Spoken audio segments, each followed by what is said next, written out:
YouTube's live. All right, guys, we're slowly getting the channels up and running here. It's a busy day at I Love Seville, VMV Brands, and the Miller Organization headquarters.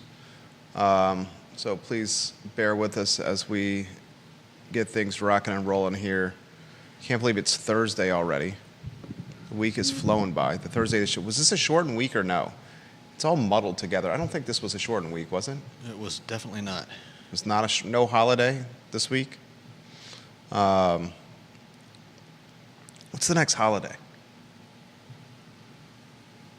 We got a little spurt here with no federals, do we? No federal holidays. John Blair, thank you for liking the show. Take a look at the screen for today's headlines. It's no big deal. I mean, Judah Wickhauer's the proposition bet we made, Judah and I, about new listings in the Lewis Mountain neighborhood. You just got a huge boost with 2 new listings in Lewis Mountain over the last 24 to 36 hours. The over-under we set at 9, right? 9 listings by close of business 2024 in the Lewis Mountain neighborhood. I generously counted one of the listings that was already active to your count of 9, meaning you had 1 in the corner. 9's a push, no one wins. Anything below 9, I win. Anything above 9, you win. You now got 2 additional 1s, and you're now sitting in the 3 spot. Judah Wickhauer. And we're in the month of September. I did not anticipate 3 being on the market at this time. We'll talk about the Lewis Mountain neighborhood, which may be the neighborhood that is destined for the most overall change because of the new zoning ordinance. I would ask you, the viewer and listener, which neighborhood in the city of Charlottesville will have the most significant change because of the new zoning ordinance? That's a question I have for you, the viewer and listener. The Lewis Mountain neighborhood, a Tony neighborhood, an affluent neighborhood. Houses are coming on the market quickly, ladies and gentlemen. We did say this was going to happen. Give the show a like and a share. Anywhere you're watching, like and share the show. We'll talk about those 7,000 jobs we highlighted yesterday. The Charlottesville Albemarle Convention and Visitors Bureau highlighted the impact of tourism in the community.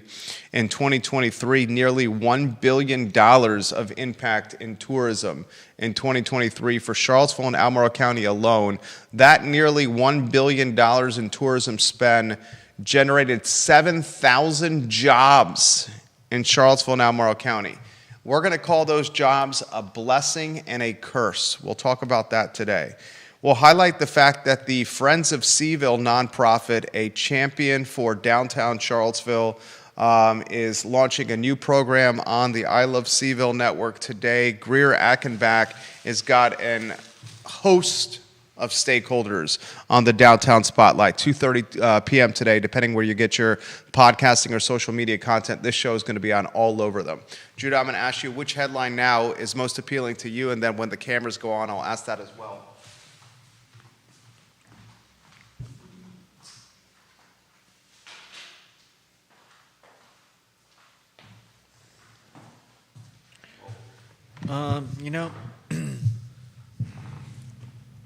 I'm glad that they're working on fixing up the downtown mall, and I think it's a good thing that we'll see some change and hopefully some, just some quality of life adjustments to make.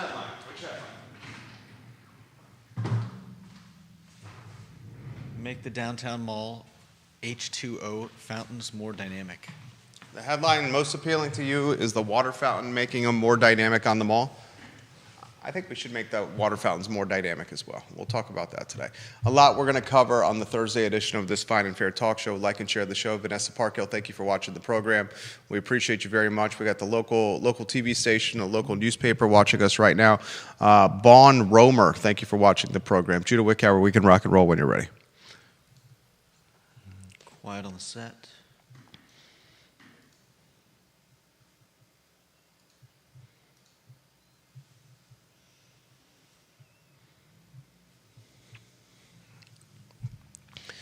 Good Thursday afternoon, guys. I'm Jerry Miller. Thank you kindly for joining us on the I Love Seville show. We are live in downtown Charlottesville, 8 blocks we care dearly about.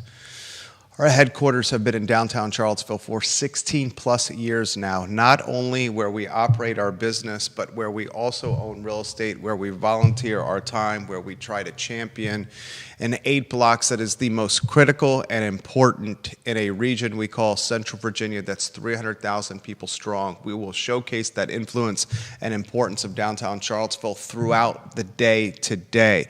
We're going to talk tourism, a $1 billion nearly impact in 2023. The Charlottesville Albemarle Convention and Visitors Bureau highlighting the $1 billion impact tied to tourism and highlighting that 7,000 jobs created from folks visiting, in large part, downtown Charlottesville, the breweries, the wineries, the restaurants, the music venues, the hiking opportunities in our fine and fair community. I want to unpack what 7,000 new jobs means to the community. 7,000 jobs tied to tourism means to the community. For the most part, a blessing. But if we're being realistic, there's a little bit of curse that comes with those 7,000 jobs as well. We'll talk Lewis Mountain. I love highlighting this neighborhood. It's a neighborhood that is Tony, that is affluent, that is well-positioned, a neighborhood of movers and shakers, a neighborhood where single-family detached homes generally start in the $800,000 range and can go north of $2 million. Because of the position of the Lewis Mountain neighborhood, it is my belief that the new zoning ordinance will change this neighborhood more than any single other neighborhood in the city we call Charlottesville that is 10.2 square miles. I will ask you, the viewer and listener, to give me a neighborhood in the city of Charlottesville that will be changed more than Lewis Mountain. I can think of a few others, but I want you to think about what Lewis Mountain offers. Affluence, for the most part, single-family detached homes, home to professors, stakeholders, business owners, bankers, realtors, attorneys, heavy hitters. Now, in the eye of the new zoning ordinance storm, and soon those single-family detached homes will be density via apartments, condos, and townhomes. We'll talk about that today.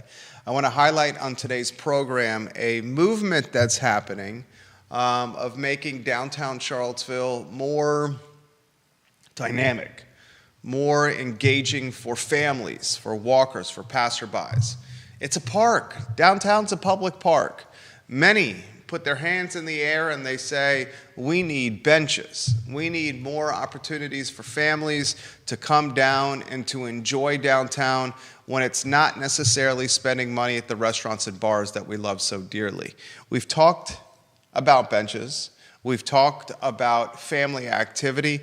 Perhaps it's time we start discussing the many water fountains in downtown Seville.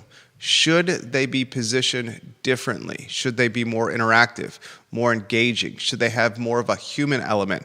Most of the water fountains now fenced off for enjoyment with call to action signage saying, don't touch the chemically treated water, basically alluding to poisonous H2O.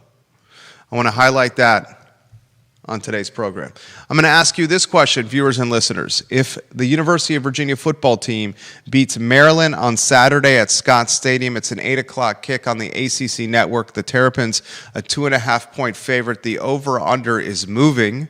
57.5 points, the over-under. It was lower on Monday. Vegas suggests this could be a shootout, and of course it could be with Calandria, the quarterback, under center. I'll ask you the question, if Tony Elliott's team beats Maryland, will they be honored with a top 25 ranking?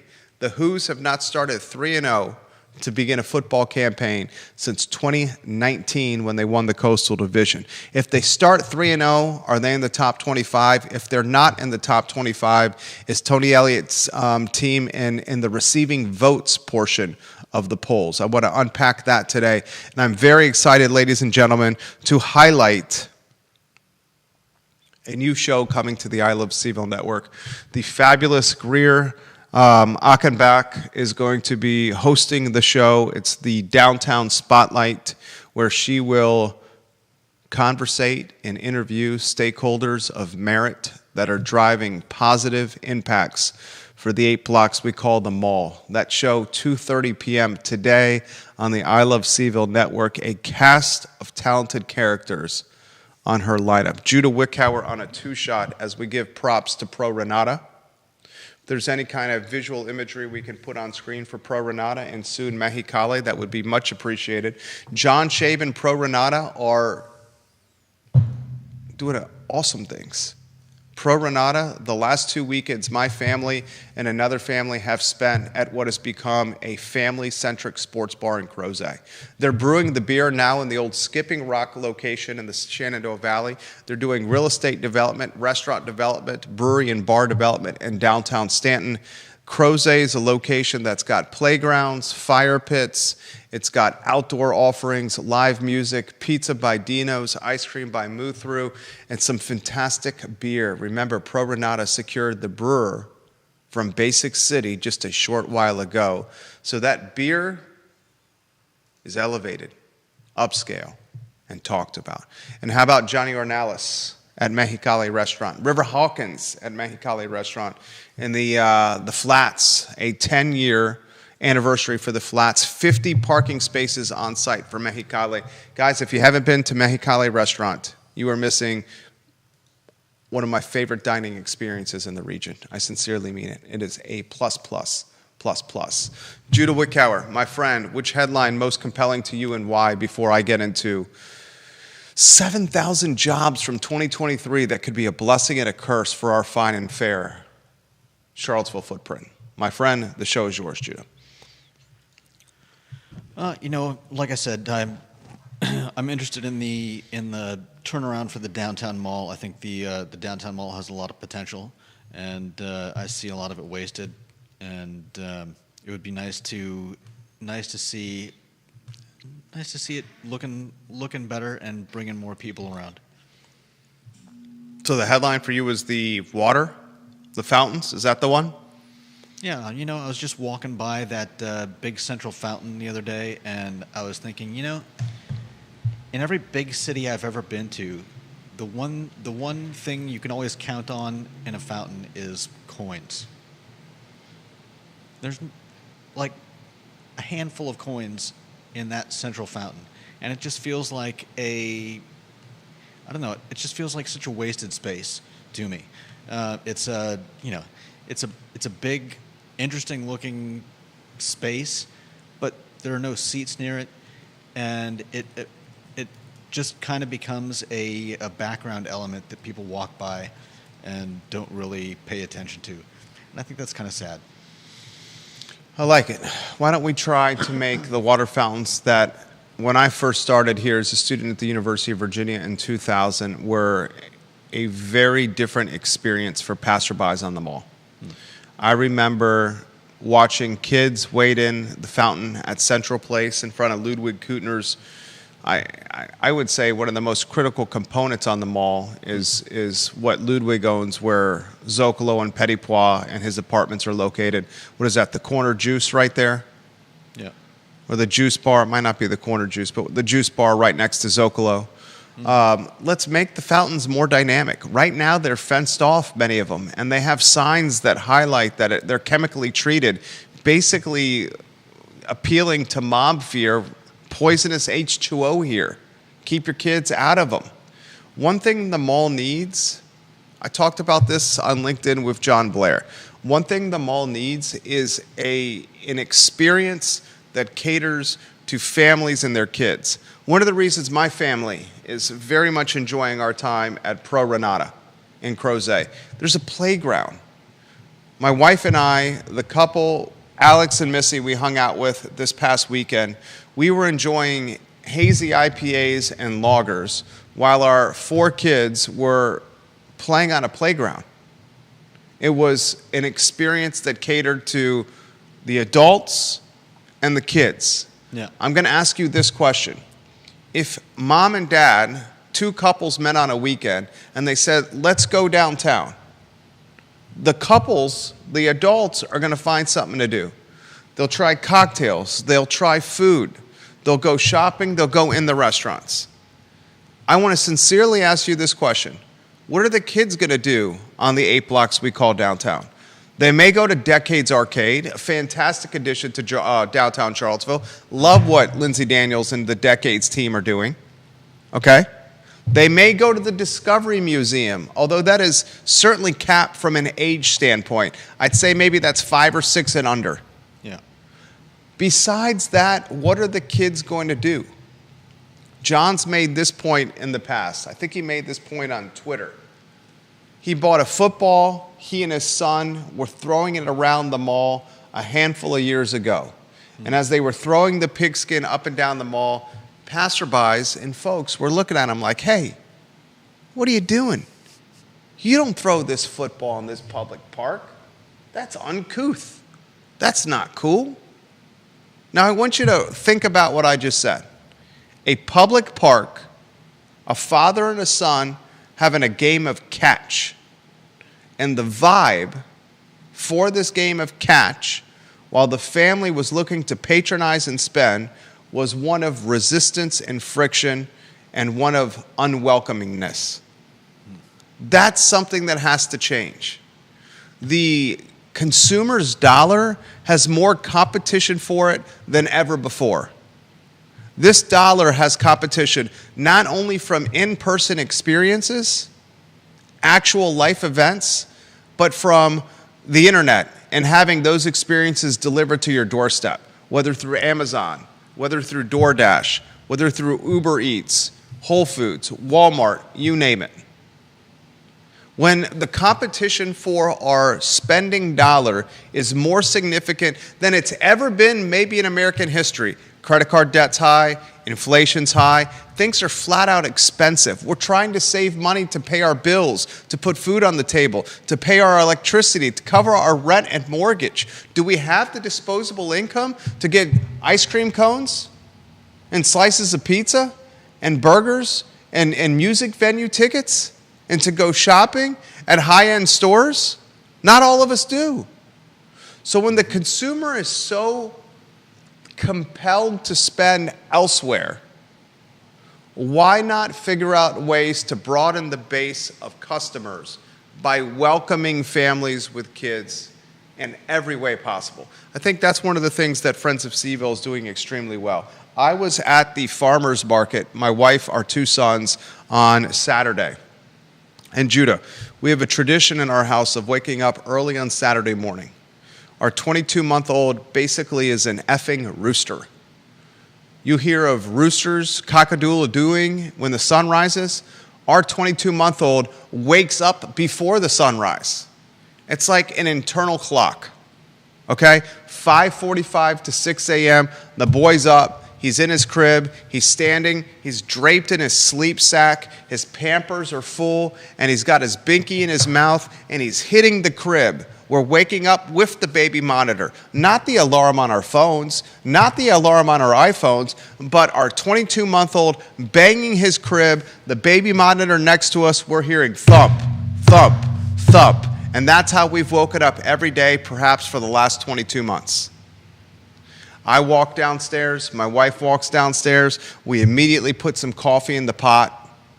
We get that going. We put the French toast sticks from the freezer into the toaster oven because as soon as the 22-month-old comes out of the crib, he's starving, and the French toast sticks better be ready. We go get the 22-month-old out of the crib. At that point, the 6-year-old wakes up. Next thing you know, it's 6:25 in the morning, every day of the week, and the entire family is punch drunk with grogginess and a bit bristled with hunger. On Saturday mornings, we choose to leave the house, get in the Family Explorer, and drive to Ix Park because my wife loves the breakfast sandwiches from, is it Timber Creek Farm, sweetheart? I'm not sure what it is. She'll help correct me on this. We go and get breakfast sandwiches from a stall, and lo and behold, at the farmer's market, I'm watching the downtown train for kids riding through the farmer's market with little tykes and toddlers in the train, smiling ear to ear like the Cheshire Cat with a sleeve of Ritz crackers and a tin of Cheese Whiz. That downtown train that Friends of Seaville has championed, that downtown train that Friends of Seaville has made a reality, was branded with local stakeholders, local businesses. I loved seeing it. You had a conductor driving it in and out of the stalls, kids smiling ear to ear. That's the kind of stuff that we need more of, and that's the kind of stuff that I'm very proud to see materialize, in large part thanks to the efforts of Friends of Seaville and a nonprofit that's going to launch a show today at 2:30 p.m. Let's get those water fountains more engaged and dynamic. Let's take the mom fear signage off the fencing that says chemically treated, and let's instead have a call to action that says, make a wish, toss a coin. Yeah. It's hot outside. Get your feet wet. Yeah. That would be amazing. Your dog is thirsty. Maybe he wants to walk through here. And then you have a visual engagement piece that's not tied to spending money that will attract people downtown. Now, speaking of the mall, it was a critical component in the 2023 results that were recently released by the Charlottesville-Albemarle Convention and Visitors Bureau. We talked about this briefly. In 2023, Charlottesville City and Albemarle County, nearly $1 billion, $956 million to be exact, in tourism revenue, strictly in Charlottesville and Albemarle County. This is an eye-popping number. This represents about 3% of total visitor spending in the entire Commonwealth of Virginia. Only city and county of Albemarle. This was a 6% uptick versus 2022. That makes sense. 2022, we were still climbing out of the pandemic. Yeah. I would bet you 2024 is going to be even higher than the $956 million. This number generated Judah and viewers and listeners $47 million in taxes for the city and the county. And Judah, this number created 7,000 jobs in the region. 7,000 jobs, J-Dubs, tied to tourism in 2023. I'll give you carte blanche here, anywhere you want to go. I value your opinion on this. I called it in the rundown, the headlines you see on screen, the lower thirds that Judah's rotating on screen, a blessing and a curse. Pick it apart like Thanksgiving turkey. Well, I know that ultimately those jobs are going to create hardship for people that want to work them, but either have to travel in from, Buckingham County or other parts unknown in order to find affordable living spaces, or they're going to have to struggle with living in Charlottesville, because as we've covered before, the fact of the matter is these tourism jobs are not going to be high-paying industry jobs. They're going to be food and beverage and other, working at wineries, working at restaurants and bars, working at hotels. They're good jobs, but they're not going to be paying, the type of money that you need to be living in Charlottesville today or for the foreseeable future. The thing is, as you've also said, maybe we just don't live in that world anymore. Maybe it's time to admit that somebody working a tourism job in Charlottesville needs to work 70 or 80 hours a week, right? Who's been saying that? You. Who scoffed at that comment? I did, and I still do. Who scoffed at that comment? Who said 24 months ago that Charlottesville and Albemarle County, the greater Charlottesville metro area, is no longer a 40-hour-a-week community? I got so much resistance from viewers and listeners and from you with making that comment. I said the days of working 40 hours a week, the days of working 50 hours a week, Those are yesteryear. In particular, if you're working a frontline industry, a service-oriented industry, tied to food and beverage, hospitality, tourism, music, experiential. Which tells me that that's not going to be, those jobs aren't going to exist here forever, because that's unsustainable. Why is that unsustainable? Because you can't just keep telling people they have to work more and more in order to live. Someone's going to do that. It's fine to say that 60 hours a week is the new normal, but if you're going to, if in 5 years you say, oh, I'm sorry, now 60 hours, 65, 70 hours a week is the new normal. When is 80 hours a week the new normal? A lot of people work 80 hours a week, Judah. I didn't say they don't. If someone's going to work 80 hours a week and someone's going to work 40 hours a week, who's going to be able to afford to live here most likely? Okay. If the problem is housing affordability, one component to affording the housing that's expensive is probably working more hours, whether folks want to admit that or not. We're a one-income household, the Miller House. The one-income provider, bare minimum, is clocking 60 hours a week. Bare minimum. When I'm not in this office, I'm thinking about work. When I'm at dinner, I'm thinking about work. When I'm watching Netflix next to my wife, or I'm on HBO Max watching Industry, I'm thinking about work. It's incredibly sad. You call it sad. I say, got 24 rental properties, a house on 4 acres with a swimming pool and ivy. Watch my kid learn how to do freestyle swimming in the backyard of our house in the beginning of this summer. While thinking about work. While watching him learn how to swim in our home.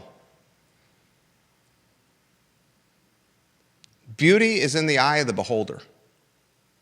I'm not sure how that relates. You're the beholder. You look at someone thinking of work. I look at it, my hard work created an opportunity for our 6-year-old to learn how to swim in our backyard pool. Beauty is in the eye of the beholder. Okay. My point is this. We have 7,000 jobs that have been created from tourism. Judah makes the argument that these 7,000 jobs are not going to be sustainable because the jobs that are being created are tied to tourism in this area. And he made a very good point, are jobs that, frankly, probably aren't paying the best. And if you had a 2-income household and those 2 incomes were tied to tourism, the combined incomes are likely below the $124,200 that HUD says is the average for Charlottesville's metro area. 2 tourism jobs in a family, probably not clocking $124 too. Most likely not. Most likely not.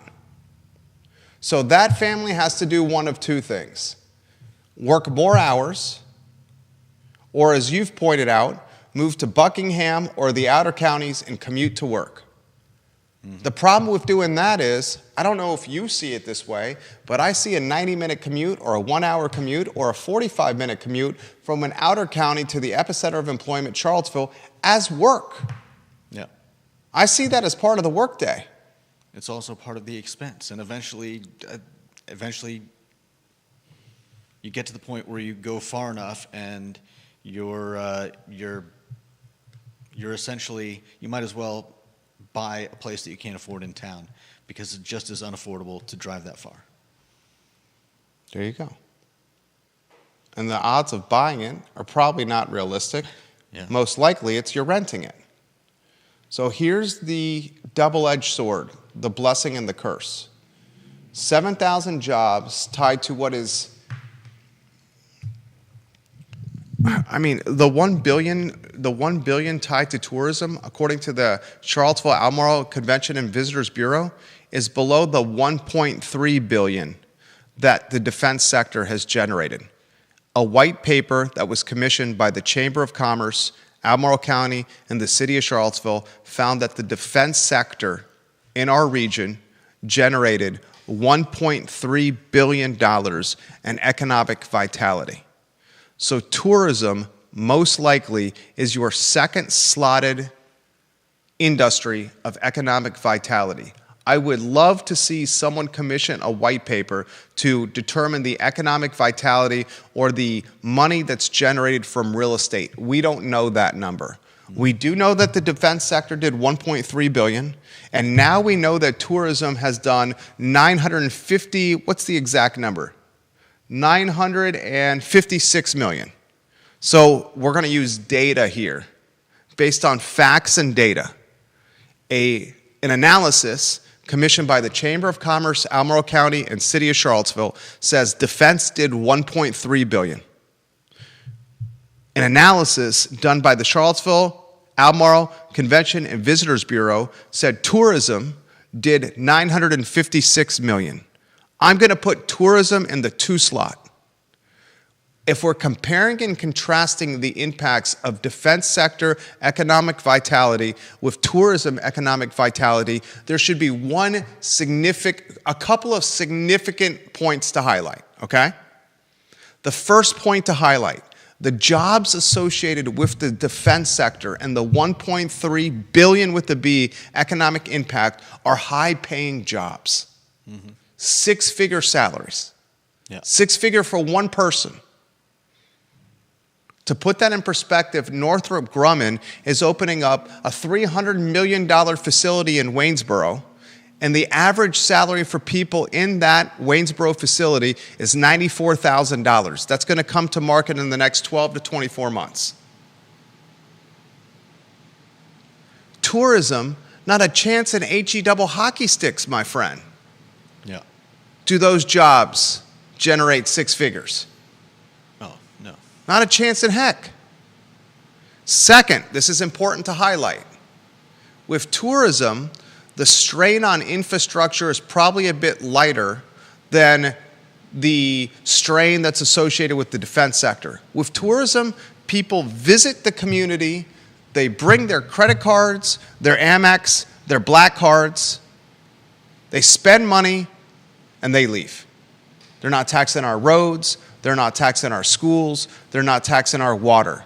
They come here for 3-4 days, a long weekend, a week, maybe 2 weeks. They spend a boatload of moolah, and then they leave.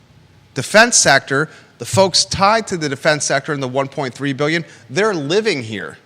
They're using our schools. They're using our roads. They're using our water. They're using our sidewalk. They're using our infrastructure. It's important to highlight that as well. Yeah. I'm going to straight up say this.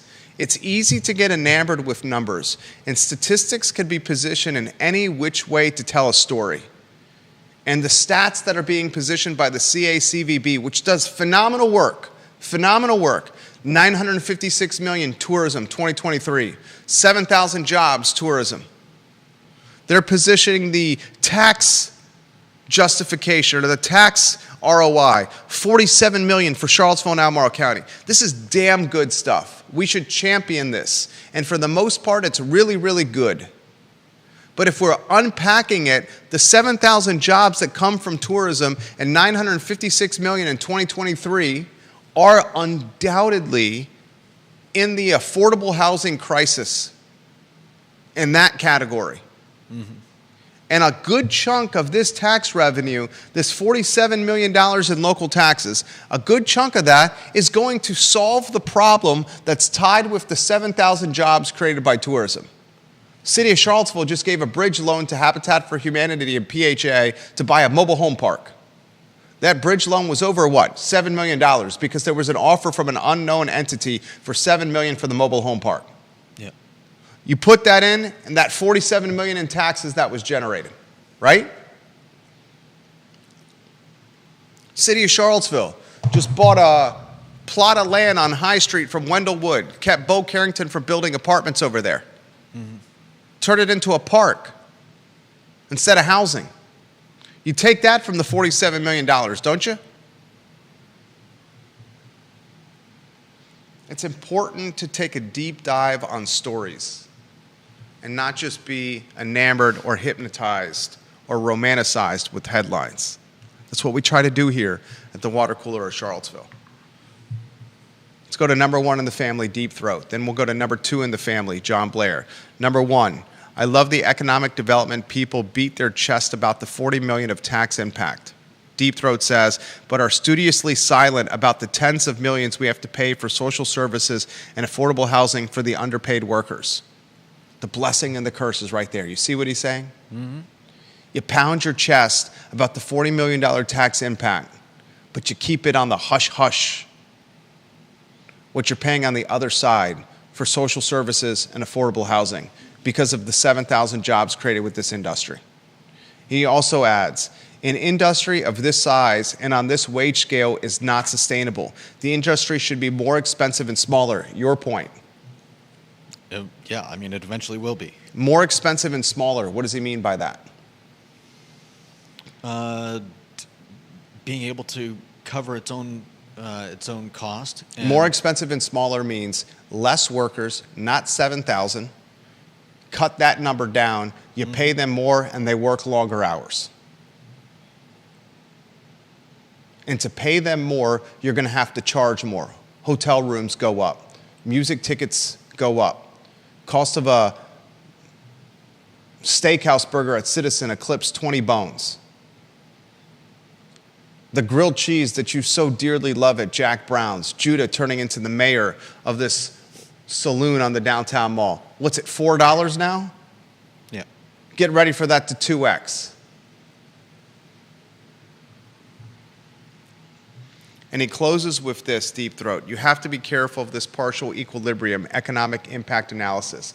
I guarantee you that if you totaled up all the sectorial impact studies that each industry does to try to talk itself up, you would get to like 2x the actual GDP. John Blair. He says, I can only point out that Winchester's pedestrian mall, which is very similar to Charlottesville, has a splash park on it. That would bring kids and families to the mall. Maybe put it in the space to the east of the Omni where it would be easy to access, and there currently is only a semicircle of chairs and some old paper boxes. What do you think? Would a splash park work to get families on the mall? Hells to the yeah, a splash park would work. Since our first grader has matriculated from preschool to kindergarten to first grade. You know how many birthday parties and play dates we've been at I think it's Greenleaf. Is it Greenleaf that has the splash pad? My wife would be able to rattle this off right now. I'm pretty sure it's Greenleaf, the splash pad.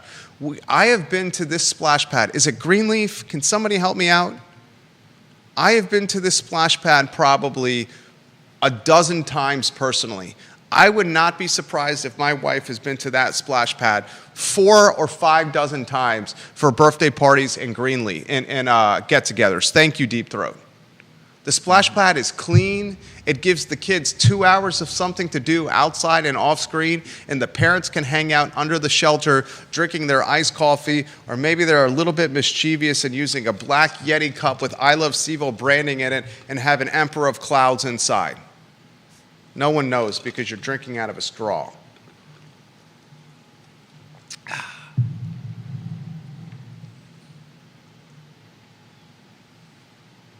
Put a splash pad on the mall and see what happens. It's a damn good idea, Johnny Blair. A damn good idea, John Blair. Janice Boyce Trevelyan says those on our feet for 60 to 70 hours a week, that's a hard job. 100%. Mm-hmm. Let me ask you a question, though, Janice Boyce Trevelyan. 60, 70 hours on your feet a week, Judah?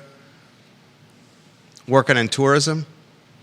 How's it any different than the 60, 70 hours a week a teacher or a nurse is working?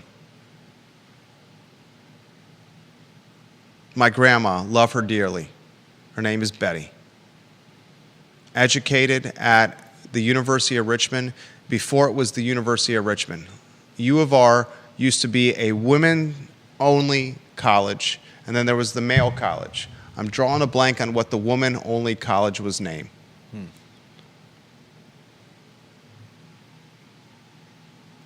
Betty goes from Hampton Baptist Church, Southern Baptist upbringing, to an undergraduate at the Women's College that is now the University of Richmond, She gets a degree through the educational school and becomes a teacher, where she served as a teacher for 35 to 40 years. She beams when she talks about being a teacher. She also talks about the physical impact it had on her knees, on varicose veins, on her body, and how her body would not support her standing on her feet for that long. And that's why she retired. Mm-hmm. Explain the difference to me of working 60 hours a week as a nurse or a teacher and working 60 hours a week in tourism and hospitality. And I don't know if anyone wants to hear this, because for the most part, I've found, and maybe this is an unfortunate aspect of society, not many people seem to enjoy their job. I've said on this program, I love, love, love what I do. My favorite day of the week is Monday.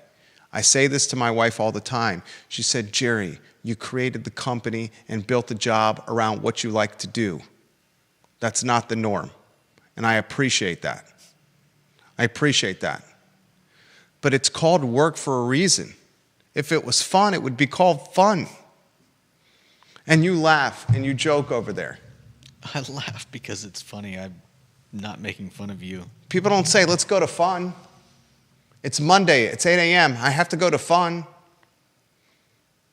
I got to clock in at fun. I need to go to fun to pay for my house and my mortgage and my rent and my car. People don't say I got to work overtime at fun. I'm not sure what the point you're trying to make is. It's effing work. Mm-hmm. People don't want to hear this. 60-hour week, city and county now. Maybe in Fluvanna and Buckingham, maybe in Greene or Waynesboro, it's a 40-hour work week. But in the city and county, if you want to live here, it's 60. And some will do it and some won't. And that's going to be the separation of who has what and who does not. And you know what that's called? The separation of the haves and the have-nots? Darwinism. Oh.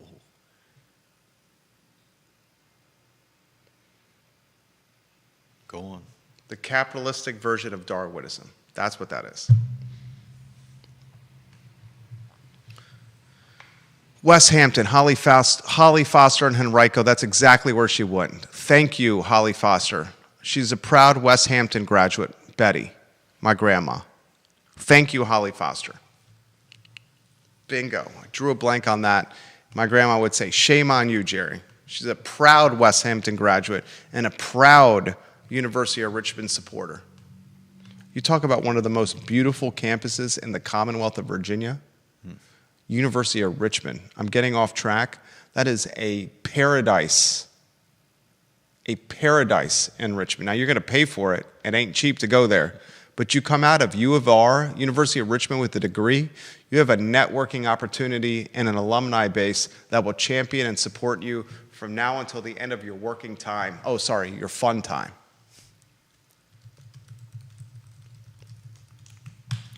We'll close with this. Make the argument of why 60 to 70 is not going to be sustainable for much longer.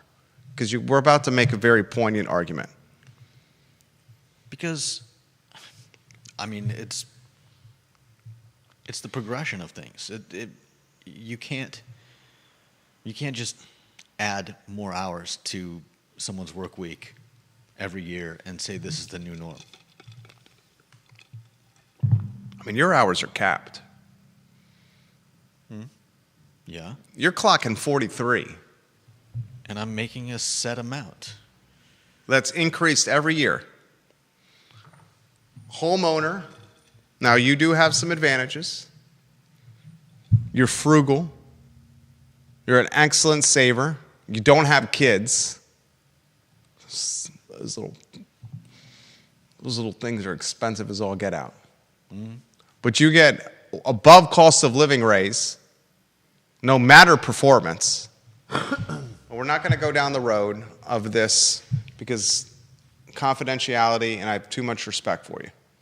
But I see your point. You can't just keep asking people, oh, you got to clock another 5 hours this year, another 5 hours next year. We may be seeing an increase in population in Charlottesville, but that's not happening everywhere. And there are, if you read, It's happening in Albemarle.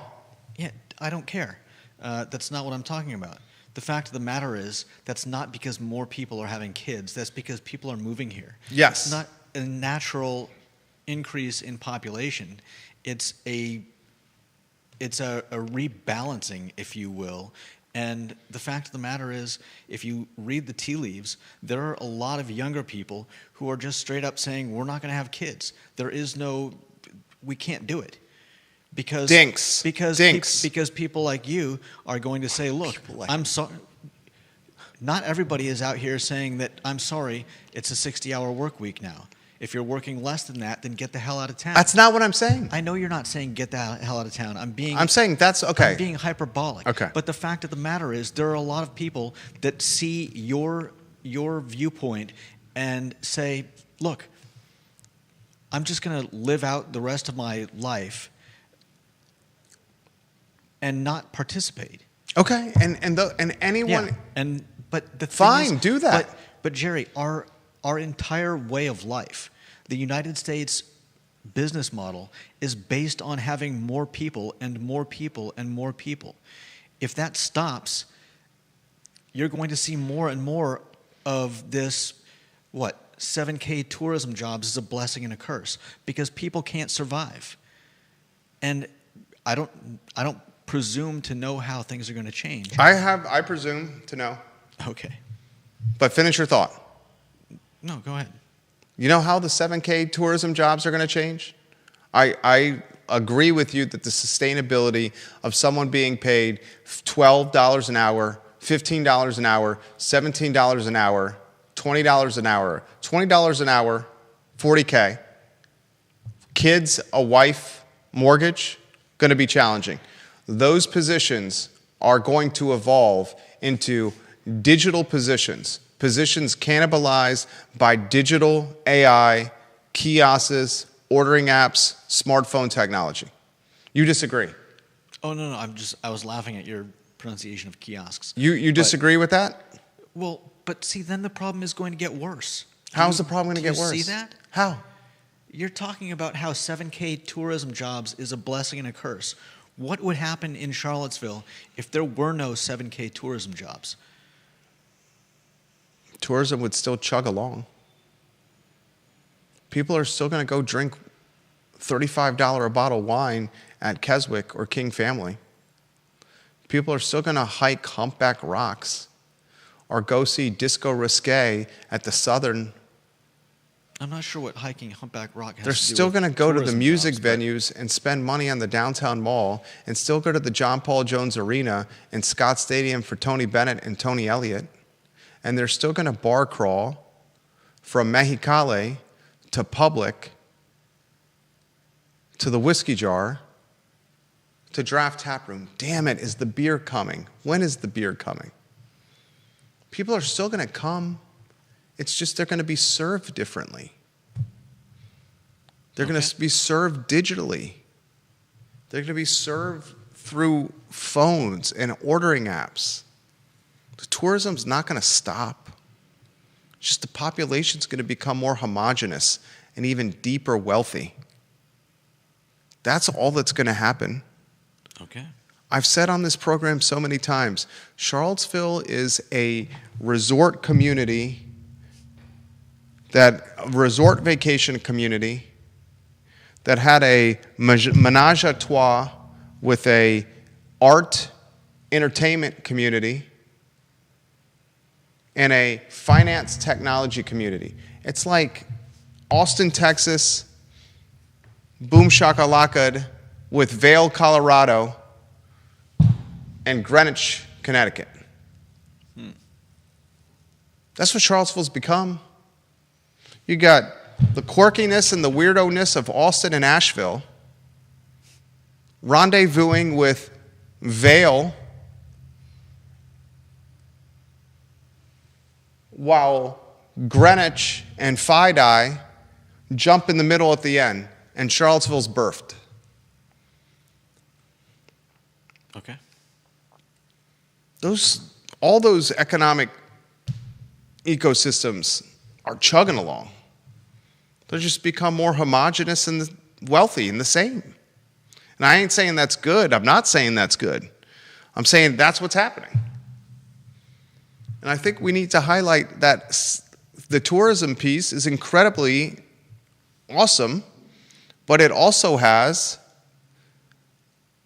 an undertow that we're not seeing that is pulling a large portion, dragging the undertow, a large portion of the population into very tumultuous waters.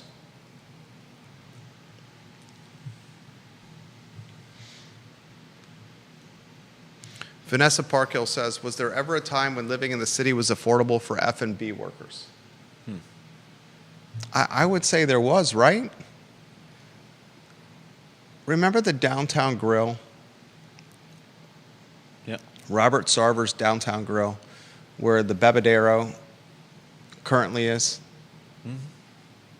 and Rockfish Brewery currently is. The late, great Wilson Ritchie bought that building. When you went to the Downtown Grill, you had the same people serve you every year. Servers at Fleury and the Downtown Grill and Hamilton's and the Aberdeen Barn could afford to live in Charlottesville and Albemarle County. But you know what really radicalized and revolutionized and changed the community? And it's not unique to us. You know what it was? It's COVID. Because we realized when the government made us stay at home and gave us free money to stay at home, demanded that we stay home, we realized that a lot of businesses could still work from home. They could still pump along and chug along when their lower management, middle management, and upper management were driving revenue in their tighty-whities or their bathrobes. Now that hybrid work remote, log into an ISP, punch 60 hours of work, and make your six figures is allowing people to move to a community they love. And everyone got punch drunk with Charlottesville after going to the University of Virginia. You talk with somebody who went to the University of Virginia, and speaking from experience, I would bet you 9 out of 10 of those people that attended undergraduate school at the University of Virginia would say, Jesus, it was some of the best 4 years of my life. And they got punch drunk with it, and they want to move back to experience it because it's called nostalgia. I think that's true of colleges in Not all of them. Oh, definitely not all of them. Not all of them. But that's an idealized time in your life. For sure. And it's easy to look back on those days and be like, man, you know, I'd love to relive my youth. I'd love to relive those times that I had in X place. I love the places that I went to college. Exactly. Because you're free of responsibility for the most part. You're away from your parents. You got a little bit of money and you don't have to have fun that much. Work that much. That's what's changed Charlottesville and Albemarle. The folks are moving here, got a boatload of money, got jobs that aren't tied to here, don't really have a ton of affiliation to here besides going to school here decades ago, and they're changing the community. Let's talk the Lewis Mountain neighborhood if you want to put those lower thirds on screen. I got this coming in via DM. He says, I got 2 points. Mr. Anonymous here. Number 1, for Judah. Judah, I hear you, and work-life balance is very important. However, Jerry has a point. I currently work about 60 hours a week and live my life because I worked about 70 to 80 hours a week the first 15 years post-college, either via work plus grad school at some time or just working in general. The life most desire here requires 60 plus a week if you have a family to support, and it takes more to get down to 60. 2, he says, as the city and county become higher AGI less and less teens and college students need to do the work that service jobs that teens and college students did 20 years ago. High AGI parents reduce working youngsters, further stressing service labor in our market. That's a damn good point. I think I need to hear that again. No, this is, I'll put it in very straightforward terms here. This is me putting it in straightforward terminology, okay? His second point is this. Wealthy families are moving to the area. Yeah. Wealthy families can move to the area because they can work remotely or hybridly now. They have paychecks from major metropolitan areas not tied to Charlottesville. Yeah. And as wealthy families move to the area, seriously wealthy families, they don't need their kids, their teens, their young adults to go work frontline or service industry jobs because they're Scrooge McDucking and gold coins. Yeah. So when the wealthy families move to the area and the kids offshoot are Scrooge McDucking and gold coins, they don't need to bartend, bar back, bus tables, clean dishes, wait, or serve. That shrinks the supply of frontline workers down. And as the frontline worker supply is shrunk down, the business struggles to staff. And the staff it can find to work, it has to pay more because it realizes the staff has more leverage. Because the staff realizes it has more leverage. And all of that is passed on to the consumer. Or is at the burden of the business owner. That's an effing good point. That's another point that I need to start making much more on this program. I should start making that point more on the program. The gentrification of the community, the sociology of the community, is not just a homogenous one and a wealthy one, but it's the kids of the wealthy not working the frontline or service jobs like I had to work. My first job, Judah, was cutting grass in our neighborhood in Williamsburg. And I realized very quickly, 12 years old, that I could make more money if I knocked on doors and got people to work for Jerry's grass cutting service and then hired his buddies to cut the grass. We charged $20 a yard. I knocked on the door. I kept 10. My buddy made 10. We did 5 or 6 yards a weekend. Before I could only do 2 yards and make $40, or I could do 5 or 6 yards and make $60, $50 or $60, and not do the work and just talk to people. After that, 13, 14, started busting tables for Rick Phillips at the Sportsman's Grill. We didn't come from money. We were middle class. Because we were middle class, my parents fought tooth and nail to afford the tuition from my brother and I to go to a private school called Walsingham Academy.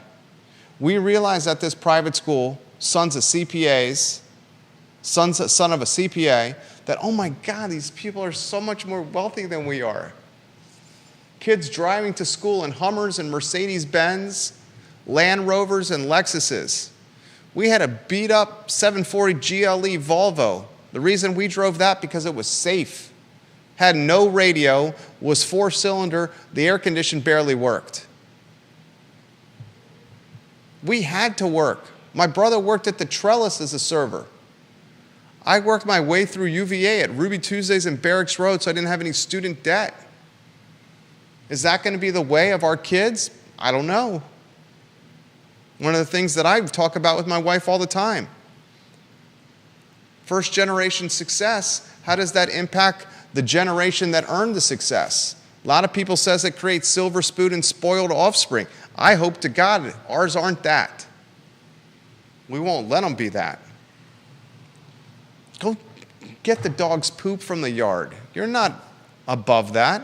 Do it now. And while you're at it, clean the dishes and take the trash out. And do it with a smile on your face. Said that yesterday to our 6-year-old. Vanessa Parkhill. People will continue to come with every new class of first years. That's life in a college town. Not every community benefits from the constant crop of new people. There are towns throughout the Rust Belt where people just left and no one has gone back. Well said, VP. And Janice Boyce Trevelyan, nurses are paid much better, plus benefits, vacation time, and teachers than frontline service industry workers. They also get salary bumps and summers off. She had that comment about the 60 to 70 hours a week that people are spending on their feet.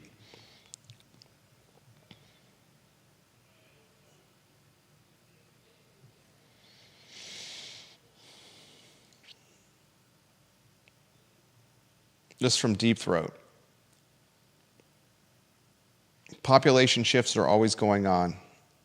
Sealy, Montana is a place I know. Biggest industry there was lumber. It got expensive because of remote work. It was not sensible to do lumber processing there. Pyramid Lumber closed. Their workers had already moved away. They could not attract workers to replace those who left because pay was too low. But Pyramid could not pay more because you could only charge so much for lumber. The non-working college student thing is a good point. At MSU, all the kids work. At UVA, they don't. UVA kids come from wealthy families. They aren't going to spend their college experience working.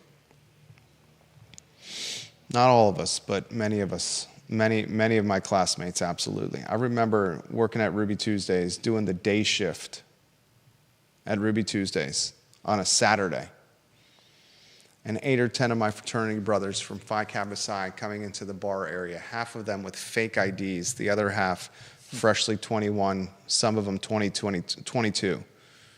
They would sit at the bar while I was working and get blackout drunk.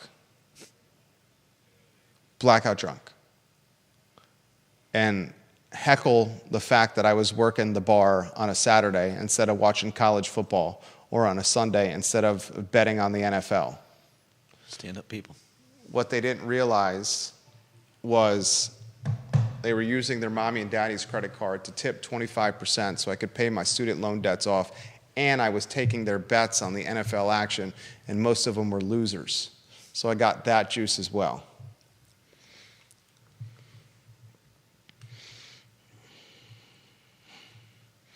Holly Foster, parents now don't want to say that their children work at McDonald's or Baskin Robbins. When I was growing up, teenagers wanted to earn money to save to buy a car. I worked at McDonald's. You learn a lot about yourself and life in general when you're working in the food industry. When you're bussing tables and you're going to taking people's disregards and scraping them off the plate into a trash can, then taking the trash to a dumpster in the back of the restaurant with half a dozen rats running at your feet. We learn a lot about life when doing things like that. It's 1:35. For the sake of time, I think we need to save some of these topics to tomorrow. I think one topic that I'm very excited about for tomorrow is the Lewis Mountain. You're getting closer to potentially winning the bet. We set the over-under at 9. We made the bet a few weeks ago. The Lewis Mountain neighborhood, I think, is going to be the most dramatically impacted by the new zoning ordinance. And I think it's going to be the most dramatically impacted, Judah, because of what is going to change about Lewis Mountain. From single-family detached, 800,000 to 2 million up homes, the affluent, the Tony, the prestigious, the respected, to density townhomes, apartments, and condos. Other neighborhoods will see density, apartments, townhomes, and condos, but the other neighborhoods impacted will not have the same historical influence or historical wealth of Lewis Mountain. In the last 24 to 36 hours, 2 additional homes have come on the market in Lewis Mountain. Those 2 additional homes are 1916 Thompson Road, 4-bedroom, 4-bath, 3,000 square feet, 0.39 acres, asking price $1,995,000. Additionally, a cottage on a post stamp of a lot, $849,000, 3-bedroom, 2-bath, 2020 Minor Road. Currently, there are 3 homes in the pending slot and 2 that are active. Judah, have 3 homes in your column. Yeah. If you eclipse 9 by close of business 2024, you win the prop bet. If that stays at 8 or under, I win the prop bet. If it's 9 even, it's a push and no one wins. You getting these 2 in the last 36 hours surprised me. I thought the bet I made was a slam dunk. One of the things, I'll close with this. I grew up with a pool table. Played a lot of pool growing up, 9-ball and 8-ball. Used pool, poker, running a book to help pay for school and get spending money.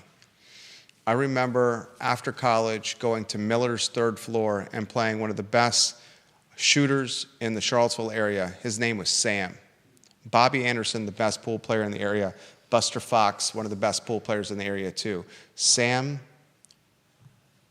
right in the echelon below Bobby and Buster. Sam, a retired military guy who had a cross for a forearm tattoo. We're at Miller's on the 3rd floor. We're gambling. I propose a prop bet.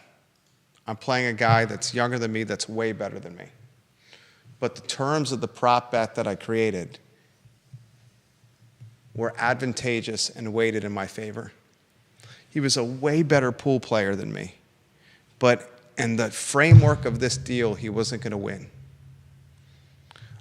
After I collected his $100, and this was 15 years ago when $100 actually meant something, I said to him, you know what, Sam? You're a way better pool player than me. But I'm a way better than you. I ran into Sam like 5 years ago, 10 years after that interaction on the pool table at Miller's on the 3rd floor. He said, I'll never forget what you said. I will never forget what you said. It's the Thursday edition of the I Love CVille show. Judah Woodcower, Jerry Miller, thank you kindly for joining us.